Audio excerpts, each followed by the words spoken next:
fashion, a 7-letter word used to describe one of the largest industries in the world. With this status comes stigmas and surface-level notions regarding what this world is all about. Far beneath the surface, this industry has an impact so large, many can't comprehend it.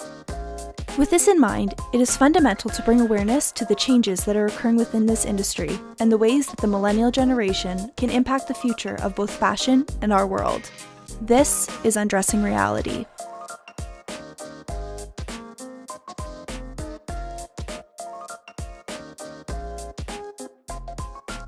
The heart of the fashion industry lies within its designers.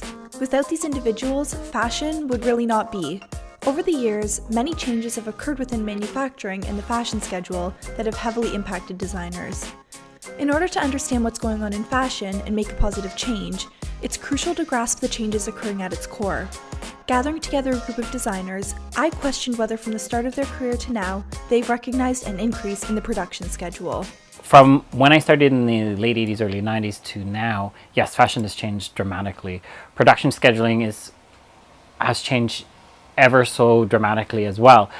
In the early 80s and 90s, we were very rigid, very strict. We had to be on a strict deadline, strict timeline.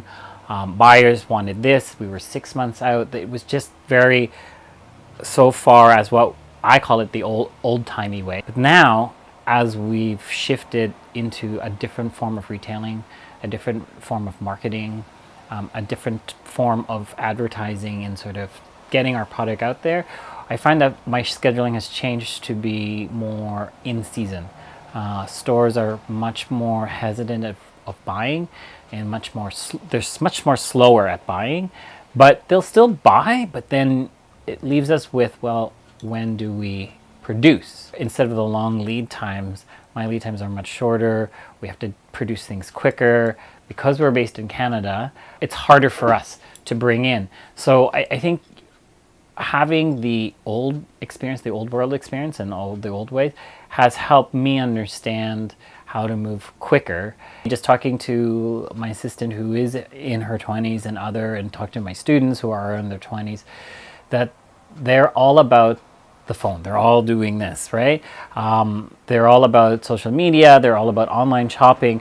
So production scheduling means that they want it now. This instant and fast pace is now taking a toll on the industry, and a lot of retailers are feeling the effect of that. If you look at the last 10 years, in a sense, from structured fashion shows and buying schedules, now I sort of consider fashion to be very guerrilla. It's, people are doing their own thing, and now with social media, you have access to such an audience, and you don't need to, let's say, go to New York and do Fashion Week. You can set up a camera, do Fashion Week in a studio, and then show it to everybody. From when I started to now, it's the same. It's always been the same, and I always say this, I think it's like crazy how like an industry that's driven on new ideas, newness, freshness, things changing so often, there's some things that are still so ancient about it, just like the way certain things are done. Now you see more designers doing the whole see now, buy now thing, but the whole idea of our market and the whole idea of like seasons and schedules and having market at the same time in September, like, main markets in September and February, it's seeming a little ancient now. It's always been fast paced, and that's kind of like the hard thing in the fight, not the fight, but I guess the contradictions that I'm trying to kind of find a balance between is, okay, how do I keep up with what the market's asking of me and kind of what I feel like I have to do if I want to do everything else that I want to do, versus how do I kind of implement what I would like, my ideals, like how do I work with my products that take months on end to make. Buyers want everything sooner than that, so how do you kind of find a way to make the buyers happy but also get the artisans and the people making the clothes happy as well.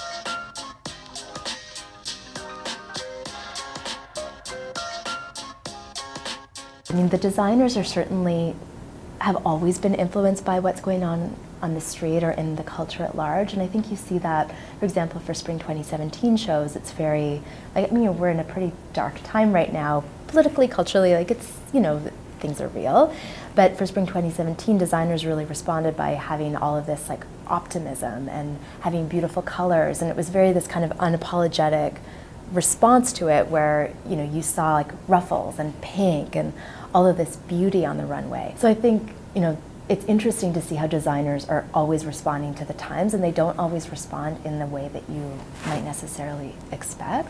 Maybe fall 2017 is the season. After many seasons of absolutely beautiful clothes, but nothing that fashion wasn't really adding anything unique in terms of its voice to the culture at large, maybe this is the season where it's happening. Oh God, I hope so. Designers are artists, and they are influenced by nature, by the geography, by their culture, and of course by politics. This is a pretty intense time right now in politics. So designers are affected by everything around them. I think it's very interesting to note that at this time in our political history, it seems that artists, whether they're actors or musicians, fashion designers, are realizing that they have a voice that is heard in the community, a necessary voice that they can speak to the community through, whether it is Meryl Streep standing up and saying how she feels, or it's a designer in New York doing a line that is driven by the pressures of the society today. As an artist, which any designer is, as an actor voices his opinion and his through acting in the roles he selects or she selects, musicians through their lyrics and the words, we as designers voice the situation of the world through our clothing. It's interesting, that is the only way we can voice our opinion where people can deem it as something to actually sit up and take notice, or, oh, it's just a fluff piece and he's just going to get around and get away with it. It's very interesting because the environment is always a big thing with fashion. It's our medium.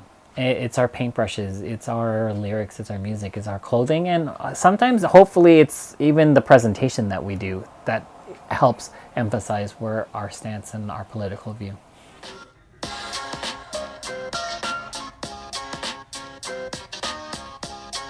I think initially when there were fashion weeks, it was really for buyers, right? So that they could buy for like the season ahead.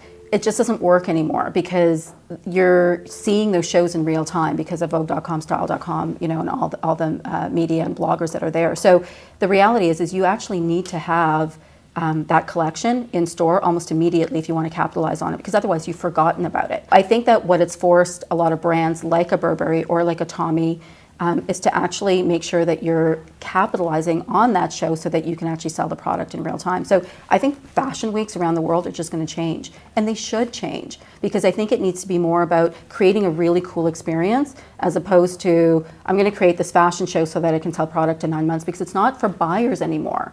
It really has to be about the consumer now. And I think that's where we're going to see a big shift.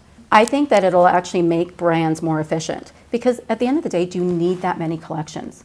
I actually don't think that you do. So I think what I'm hoping will happen is that it'll actually make them more succinct, it'll make them more efficient, and I think people will get more excited about the product as well, and they'll buy more because they're not just buying seasonally, they're buying when they want to buy. Every country, every city has a fashion week now. I think the way it's affecting the industry is it's a detrimental to the industry. The manufacturer they just don't know when to stop or when to do a break.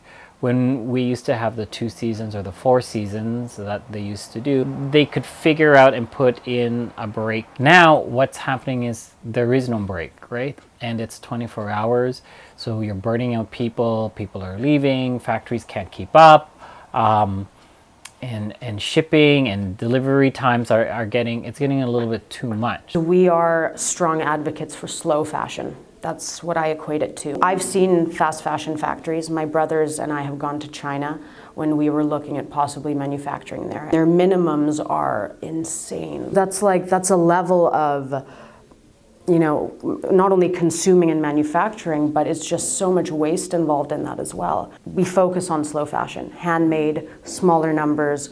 We know who's making our clothes. We go to the factories often to visit. We're friends with the workers. It's a very different relationship. Now with these fast fashion brands, they're made to fall apart quickly. Trends last 8 seconds because there's a new one being popped up, whereas beforehand it was like the trend of the season. The pressure on a designer is like inevitable. So ultimately a designer needs to sell their clothes. But the track to doing that with the support of the community and the incredible local support, which there is so much of, has a point and a result. Due to the increasing fashion schedule over the past decades, designers are having a hard time trying to find their balance in an industry that is amassing vast amounts of change so rapidly. With this in mind, it's crucial to think about these artists when consuming. And speaking of balance, episode 2 of Undressing Reality looks at the publishing industry and the decline of print and evolution of digital media in relation to the millennial generation and technology. While checking that episode out, be sure to tune into the rest of the Undressing Reality series. Thanks for watching!